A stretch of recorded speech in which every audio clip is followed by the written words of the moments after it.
आप देख रहे हैं अपना बिहार और आपके साथ मैं हूं विवेक। और इस वक्त की बड़ी खबर है, असिस्टेंट प्रोफेसर की बहाली से जुड़ा हुआ मामला।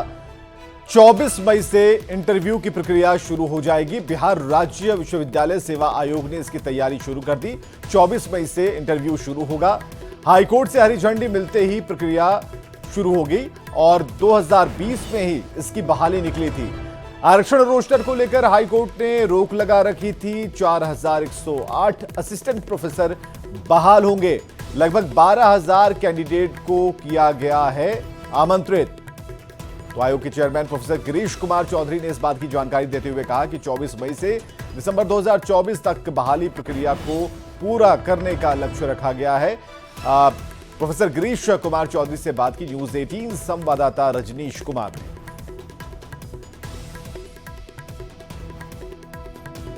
में असिस्टेंट प्रोफेसर्स की लंबित बहाली प्रक्रिया अब शुरू होने वाली है।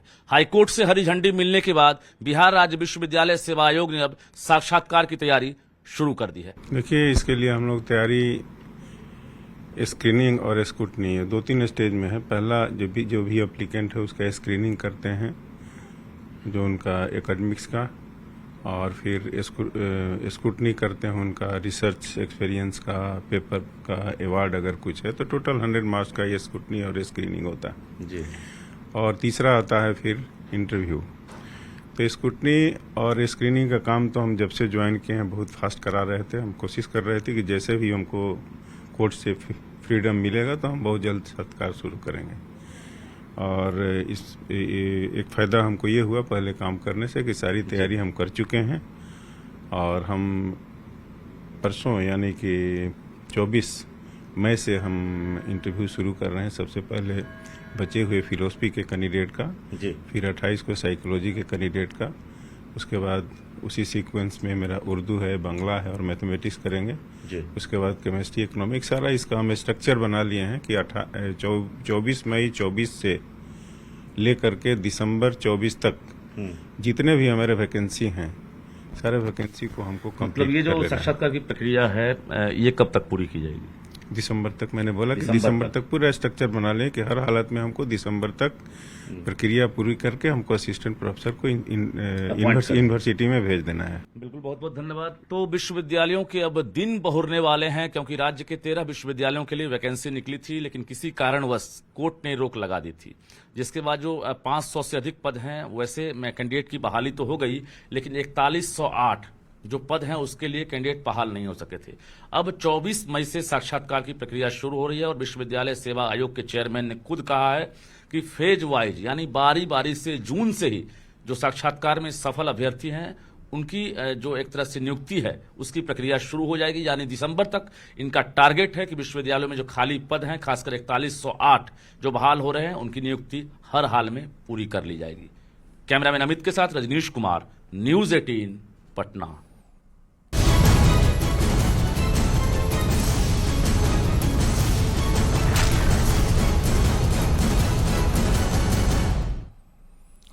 भोजपुरी एक्टर पवन सिंह को बीजेपी ने पार्टी से निकाल दिया है। पार्टी ने उन पर अनुशासनात्मक कार्रवाई की है और आपको बताएं कि पवन सिंह काराकाट संसदीय सीट से निर्दलीय चुनाव लड़ रहे हैं और यहीं से एनडीए समर्थित उपेंद्र कुशवाहा चुनावी मैदान में हैं। बीजेपी ने पार्टी विरोधी गतिविधियों में शामिल होने के लिए प्रदेश अध्यक्ष सम्राट चौधरी के आदेश से पत्र जारी किया है और पत्र में लिखा गया है कि पवन सिंह एनडीए के अधिकृत उम्मीदवार के खिलाफ चुनाव लड़ रहे हैं और यह कार्य पार्टी विरोधी है। इससे पार्टी की छवि धूमिल हुई है। अनुशासन के खिलाफ काम करने के लिए पवन सिंह को पार्टी से निष्कासित किया गया है। तो पवन सिंह को ये पत्र जारी किया गया है और उसमें बताया गया है कि अनुशासन के खिलाफ आपने ये कार्य किया और आपको दल विरोधी गतिविधियों को ध्यान में रखते हुए पार्टी से निकाला जा रहा है, तो ये निष्कासित किया जा रहा है। अरविंद शर्मा, प्रदेश मुख्यालय प्रभारी, बीजेपी बिहार। पवन सिंह को बीजेपी ने बाहर का रास्ता दिखा दिया। पवन सिंह को बीजेपी से निष्कासित करने पर सियासत शुरू हो गई। पवन सिंह को बीजेपी से निष्कासित करने पर सम्राट चौधरी ने सफाई देते हुए कहा कि पार्टी के खिलाफ काम करने पर ऐसी कार्रवाई समय समय पर होती रहती है। तो संजय मयूख ने कहा कि पार्टी के खिलाफ कोई भी व्यक्ति चुनाव लड़े उस व्यक्ति को पार्टी निष्कासित करती है। मंत्री जमा खान ने कहा कि पार्टी के खिलाफ चुनाव लड़ेंगे तो कार्रवाई होगी। कार्रवाई है। पार्टी स्वाभाविक तौर पर पार्टी के खिलाफ कोई चुनाव लड़ता है तो पार्टी के स्तर पर ऐसी कार्रवाई होती है। देखिए, पार्टी के खिलाफ कोई भी व्यक्ति चुनाव लड़े, चाहे कितना भी बड़ा व्यक्ति हो, व्यक्ति को पार्टी निश्चित तौर पे निष्कासित करती है। और यह निर्णय माननीय पार्टी के प्रदेश अध्यक्ष यानी पार्टी का निर्णय है कि पवन सिंह जी का निष्कासन हुआ है। लेकिन बिहार की 40 के 40 सीट एनडीए गठबंधन जीतेगी, यह निश्चित है, क्योंकि जनता का अपार आशीर्वाद माननीय प्रधानमंत्री नरेंद्र मोदी जी के साथ। मैं भारतीय जनता पार्टी के इस फैसले का स्वागत करता हूं।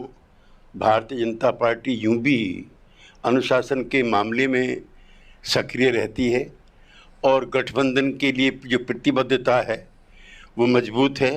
लिहाजा काराकाट में हम लोगों के उम्मीदवार उपेंद्र कुशवाहा जी जो गठबंधन के सीनियर लीडर हैं, उनके विरुद्ध जो उम्मीदवारी है वो एनडीए गठबंधन को कमज़ोर करने के लिए थी।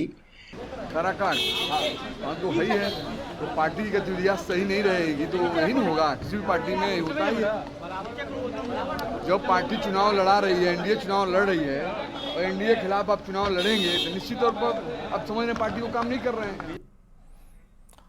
आरजेडी ने पवन सिंह पर कार्रवाई को लेकर बीजेपी पर निशाना साधा। आरजेडी ने कहा कि बीजेपी ने इतनी देर से फैसला क्यों लिया, बीजेपी में भगदड़ मची है।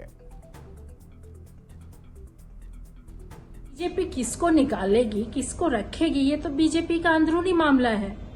और आज इतने दिनों के बाद इनको याद आया कि पवन सिंह की जो गतिविधियां हैं बीजेपी के खिलाफ है, जो अब निकाल रहे हैं। ये तो पहले भी एक बार पवन सिंह जी को निकाल चुके थे। बीजेपी वाले अस्थिर रहे, बीजेपी में भगदड़ मचा हुआ है। और कारागार से एनडीए उम्मीदवार उपेंद्र कुशवाहा ने पवन सिंह के पक्ष में चुनाव प्रचार करने आए भोजपुरी कलाकारों पर कहा, फिल्मी पैतरेबाजी से राजनीति की सेहत पर कोई असर नहीं पड़ेगा।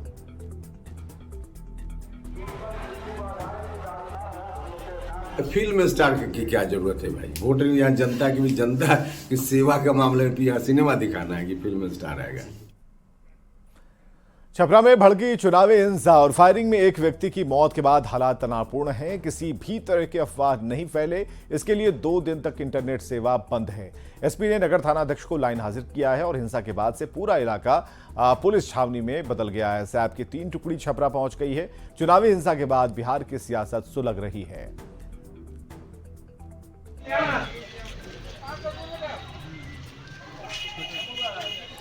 तो छपरा में सब शांति है, अभी नहीं कह सकते, लेकिन इतना जरूर है कि जो राजनीतिक खेमा है वो वहां पर सियासी सरगर्मी तेज हो चली है। तेजस्वी यादव का बयान भी कुछ देर में हम आपको बताएंगे, जिसमें उन्होंने कहा कि वहां पर अभी वो नहीं जा रहे हैं ताकि लोगों को ये न लगे कि वो वहां पर जाने से वो भड़काने आए हैं। ये बयान खुद उन्होंने दिया है।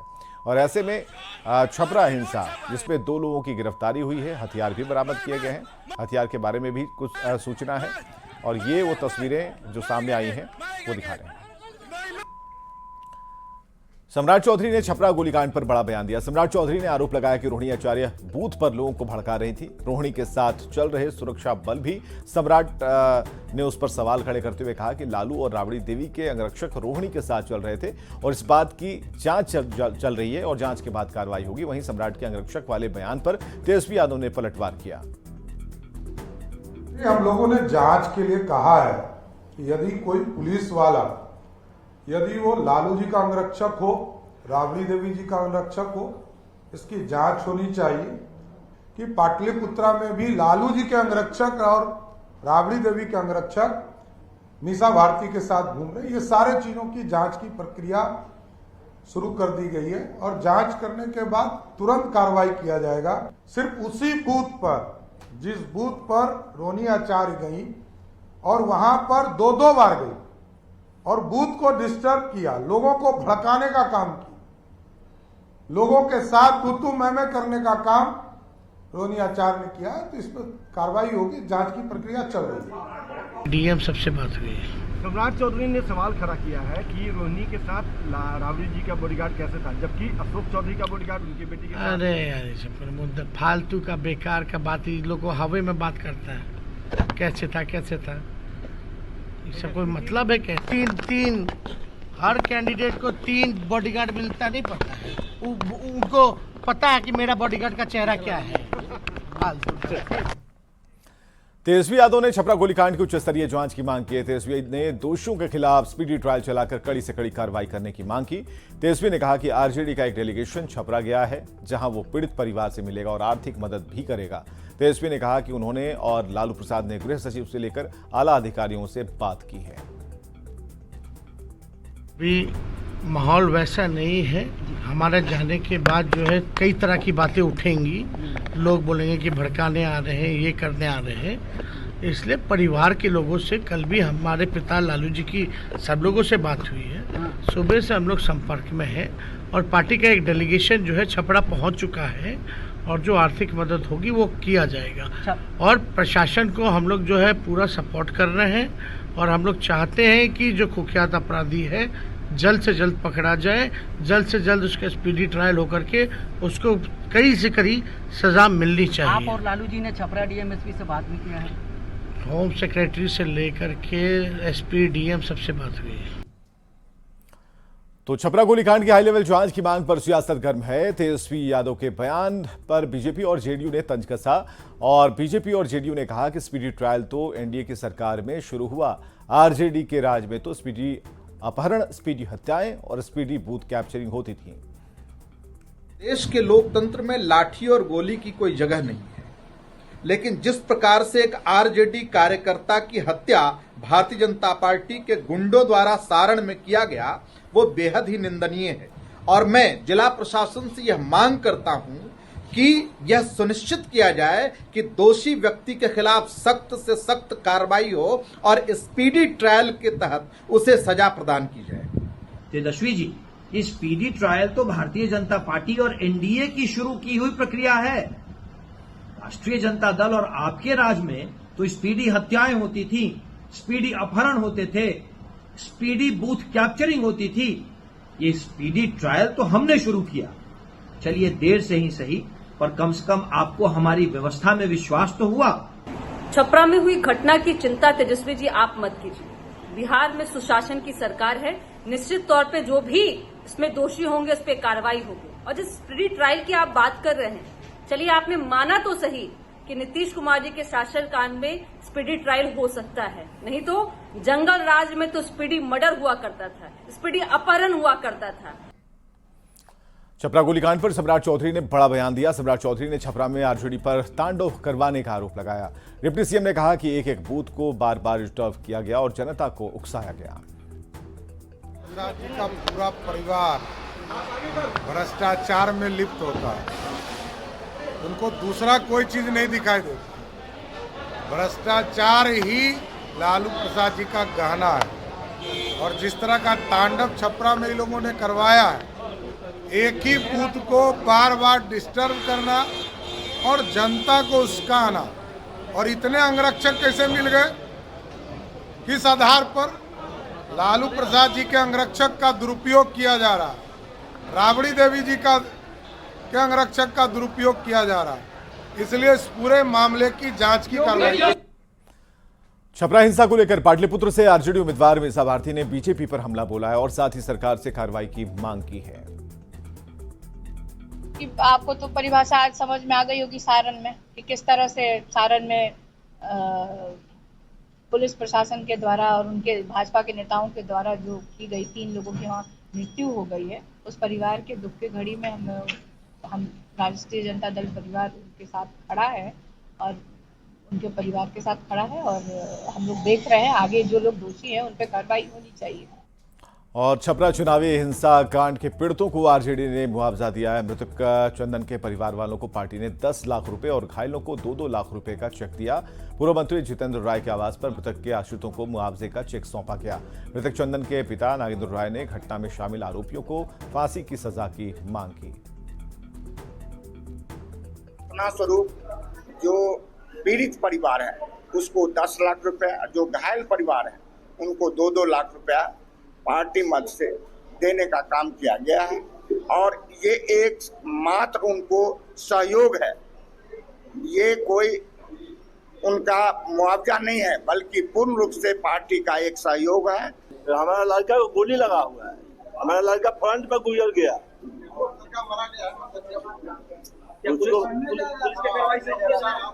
पुलिस जो कार्रवाई कर रही है, पुलिस कार्रवाई पर हम खुश नहीं है। क्या चाहते हैं? हम चाहते हैं कि फांसी होना चाहिए। वो तमाम लोग जो इस प्रकार का भड़काऊ या व्यंग बोलते हैं, उन लोग से अपील है कि आप लोग शांति और सद्भाव बनाने का काम कीजिए और एक दूसरे का सहयोग करने। और यहां रुकेंगे ब्रेक के लिए।